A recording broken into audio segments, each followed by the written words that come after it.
to invest heavily to give troops and their commanders the tools they need to beat ISIS. He also ramped up his battle against the news media. And before we got to all of that, though, he started, as he often does, by recapping his election victory. Jim Acosta tonight has more. Heading into his third week in the White House, the president is still taking victory laps, this time in front of military commanders. We had a wonderful election, didn't we? And I saw those numbers. And you like me, and I like you. That's the way it worked. In a visit to U.S. Central Command in Florida, President Trump offered a dark world view of the global war on terrorism. Radical Islamic terrorists are determined to strike our homeland, as they did on 9/11. The president insisted to his military audience that the news media is intentionally downplaying the terror threat, but offered no proof to back up his claim. All over Europe, it's happening. It's gotten to a point where it's not even being reported. And in many cases, the very, very dishonest press doesn't want to report it. They have their reasons, and you understand that.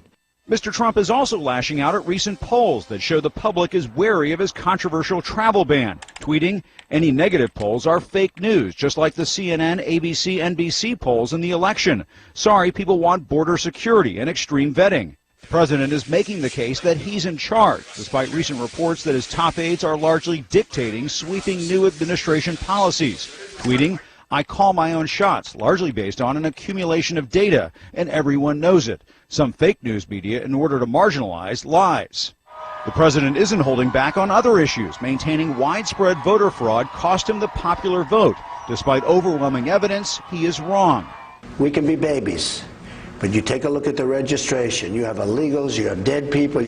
After his tough talk on Obamacare, Mr. Trump now concedes overturning the health care law won't happen overnight, as he once promised. I would like to say by the end of the year, at least the rudiments, but we should have something within the year and the following year.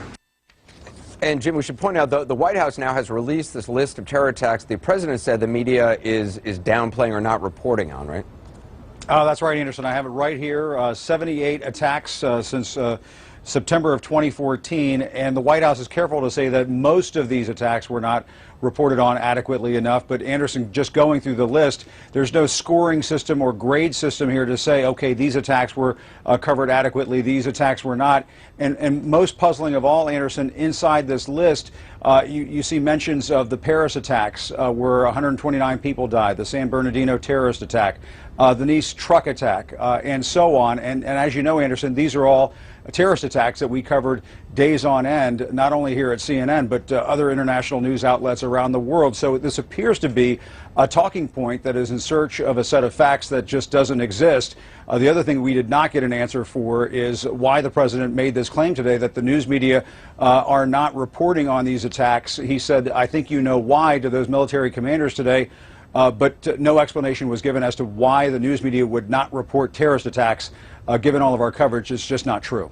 Jim Acosta, thanks very much. And keeping them honest, as Jim said, not only did we cover many of the attacks on that list the White House has released, we covered them heavily. I know because I was there on the ground reporting a number of them. 360 was in Ottawa, Canada, October 2014. That's on the list, where a gunman killed a reservist at the National War Memorial, where he was on duty at the Tomb of the Unknown Soldier. I was also in Orlando last June. That was on the list also, after 49 people were gunned down at the Pulse nightclub. I know because I flew there right after the news broke. December 2015, that was also on the list. San Bernardino, I was there. 14 people killed and 21 wounded in coordinated attacks. This was just a month after I reported on the carnage in Paris, where terrorists killed at least 130 people and wounded hundreds more in a series of attacks across the city. We were there pretty much all week. To be sure, we as a program did not cover each and every incident on the list. However, other programs, as well as CNN International, covered most, if not all of them, many of them exhaustively. So we have a lot to discuss tonight with the panel. Ryan Lizza, Maggie Haberman are back.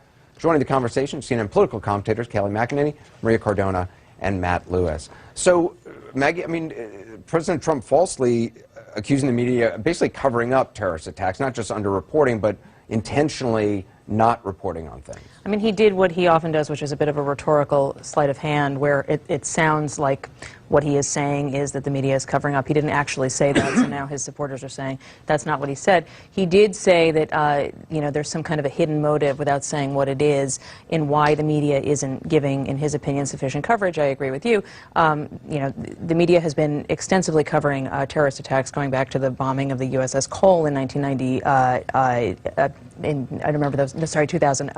2001 was obviously the 9/11 attacks. I had friends who I worked with at the New York Post who got sick breathing in the dust down there because they were down there every day. I covered it for years after rebuilding. So this is something that I think you're seeing President Trump take to a new level today, which is essentially that news that he doesn't like or news that he doesn't agree with, all polls are fake, that show something that I don't agree with. He is making the media into a bogeyman, and he's been doing that. His aides have been pretty open about doing it. Basically, his whole premise during the campaign was "believe me," and it's "I alone can fix it," and this is sort of the pinnacle of that. But Ryan, to put out a list where Pulse nightclub is on it, where the Bataclan massacre is on it. I mean, not to make light of this because it's a pretty serious conversation, but look, cable news has a well-known aversion to covering terrorist attacks. I mean, come on, it's the most important thing that we do at 24-hour news networks. I think the question, just as Trump was sort of insinuating that there was something behind the media's alleged lack of attention to terrorist attacks, the question it raises in my mind is what is the reasoning behind the White House trying to get all of us to focus so much on terrorism right now? Why is that? Why does the White House want us to focus on that? There have not been, thank God, a string of terrorist attacks in the United States recently, right? The numbers go up and down.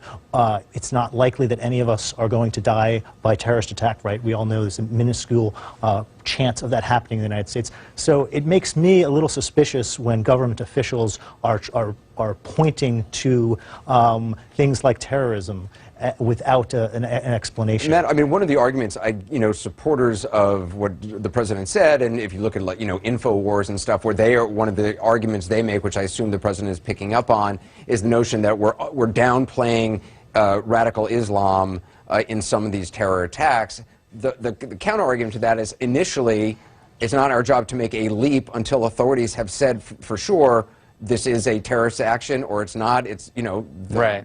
But so I get people's criticism that, well, we don't report fast enough that this is a Islamic radical. But certainly, if there's proof of that, we report that. But yeah, I think that's true. Look, I don't know where this is coming from. If anything, I think maybe the media overhypes terrorist attacks. Well, that's another counter argument, which I get all the time from people watching. I mean, it's horrific to say, but it's TV, and TV is about images and controversy.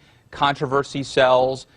Images sell. If it bleeds, it leads, as they have said for a long time, long before cable news came along. So I think that Donald Trump is wrong about that. The argument actually is interesting because, if you look, we actually have more coverage than ever before of any kind of attack because there's now cell phone cameras that document it. When a British soldier was beheaded, virtually beheaded on the streets, there was cell phone video It actually ratchets up the terror. Yes. It partially does their job for them. Right. Well, but I think that part of the story here is, Ryan asked, what is Trump's end game? I don't know what it is, but one sort of theory would be, so he's getting this is a war against the media. It's not really about whether or not we cover terrorism enough. So God forbid, what if, we just had a whole discussion here as to whether or not people who are not even citizens of America have standing to come into America. I can imagine a lot of middle America folks out there, working class white Americans out there who are saying, why should Syrians come to America? Right. And God forbid, if there is an attack down the road, that judge, they will point to that judge. Right. And I think it's a larger narrative. Look, I mean, the media does cover terrorist attacks. I remember the week of the Pulse nightclub shooting, the political panels were preempted the entirety of the week, from my recollection. So they do cover terrorist attacks.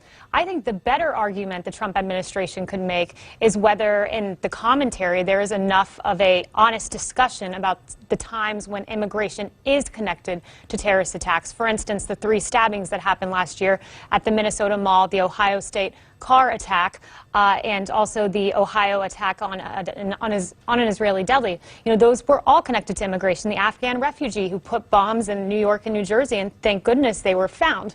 Donald Trump said today, we want good immigrants to be here. We want people who love this country here. But if he put the focus on the media and the commentators in particular not having a discussion on the honest connection. connection. I think, though, to San Bernardino, where the wife came from Pakistan. Sure. Yep. I mean, there were endless stories, and it's fair to point out other stories where there weren't. This just jumped into my mind. We did a lot of stories on how did she come to the United States, how did they not see your social media postings, things like that. And Pakistan is not even on the list of countries, right? So I have a theory to answer Ryan's question, and you touched a little bit upon it. I think he wants to blame the media or blame the judge to have everybody talking about terrorism so that there is a reason that the judiciary will give him standing to pass what he wants to pass. And the reason why I think that is so alarming and so dangerous is that I call January essentially what has come out of the White House is instill fear of Brown People Month. Because what they did with the Mexican wall, making Mexico pay for it, denigrating the Mexican president, what they're doing with this Muslim ban is essentially, again, to your point, you kind of touched upon this, is to make middle America, to make white America fear people with brown skin, whether it's Mexicans, whether it's Muslims. That is what he is trying to do. No, it's a 90-day halt because someone got through our borders and killed American citizens and took their right to life. Who? It is factual. Tashin Malik in San Bernardino came here on a K-1. So why isn't Pakistan on the list? So to have a 90-day break, Somalia is on the list, and 25 people were wounded at the end of a knife because the Somali refugee got into this country. So to have a 90-day pause. But didn't he get into this country as a child with his family? He did, but we should take a pause. And a lot of them were American citizens. All right, coming up next, not on the list. we're going to continue this discussion in the next hour. President Trump's also decision to have Steve Bannon take a seat on the National Security Council. I'll talk it over with former Joint Chiefs Chairman Admiral Mike Mullen. He joins us in a moment.